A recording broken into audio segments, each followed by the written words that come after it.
ทุกคนที่นำใส่แอปเช็คอินมีของพวกเฮาอยู่ตอนนี้ก็คงจะใช้แต่เพียงสแกนเข้าออกเวียกขอลาพักขอ OT อยู่แม่นบ่แต่อาจจะลืมไปแล้วว่ายังมีอีกหนึ่งฟังก์ชันก็คือ Feedback to my company หรือว่าตำหนิส่งข่าวหาบริษัทของข้อยโดยที่พนักงานทุกคนสามารถเขียนคำตำหนิติชมและคำแนะนำไปหาหัวหน้าได้ตัวอย่างเฮาเห็นหมู่ปฏิบัติบ่ถูกระเบียบหรือว่ามีการเอาเปรียบกันในการเฮ็ดเวียกเฮาก็เขียนสิ่งที่เฮาอยากเสนอต่อหัวหน้าได้เลยข้อดีของฟังก์ชันนี้ก็คือ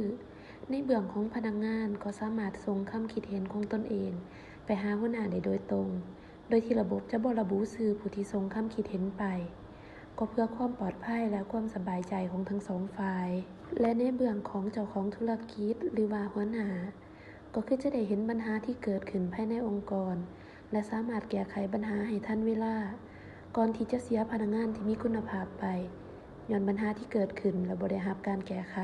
และสุดท้ายก็คือทุกๆคำคิดเห็นที่ส่งไปจะบ่สามารถลบออกจากระบบได้